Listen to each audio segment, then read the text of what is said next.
Hi hi. අද අපි හදන්න යන්නේ අඹ අච්චාරු වර්ග දෙකක්. බලමු මේ අඹ අච්චාරු වර්ග දෙක මොකක්ද කියලා.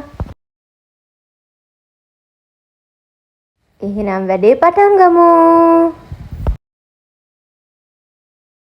අද මං අරන් තියනවා ඉදිච්ච අඹ ගෙඩියකුයි පැහිච්ච අඹ ගෙඩියකුයි. මුලින්ම අපි ඉදිච්ච අඹ ගෙඩියෙන් අච්චාරුවක් දාමු. මේ විදියට කෑලි කපා ගන්න. ඒකට ලුණු එකතු කරන්න. ගම්මිරිස්, මිරිස් කුඩු, සැර වැඩියෙන් කන්න කැමති නම් වැඩිපුර මිරිස් කුඩු එකතු කරන්න. සීනි ටිකක් එකතු කරා මික්ස්.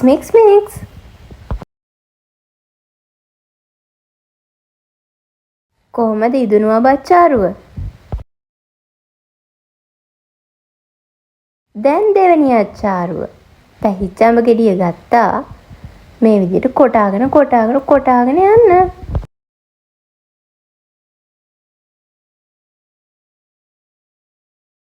ඊට පස්සේ හම්බ වෙන්නේ මෙන්න මේ වගේ හීනි තීරු. දැන් මේ තීරු ටිකට අපි ලුණු ටිකක් දාගමු. ගම්මිරිස්, කෑලි මිරිස්, සීනි චුට්ටක් වැඩිපුර එකතු කරගන්න. විනාකිරි. දැන් කලවම් කරන්න. අපි හදපු අච්චාරු දෙක මේ විදිහට තමයි තියෙන්නේ. හැබැයි මට හිතෙනවා පුංචි වෙනසක් කරන්න.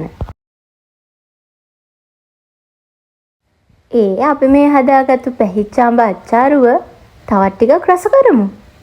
ඒකට අපි සියඹලා දානවා. ඉතින් කන්න තමයි තියෙන්නේ. කලවම් කරන ගමන් මගේ channel එකත් subscribe කරන් යන්න. කටට කෙලිනවා නම් අනිවාර්යෙන් මේ recipe try කරන්න. මේ recipe දෙකම try කරලා රස බලන ගමන් මගේ channel එකත් subscribe කරලා තියාගන්න. ලේසි ඉක්මනින් හදාගන්න පුළුවන් recipe එක එකතු වෙන්න. Okay, see you, bye.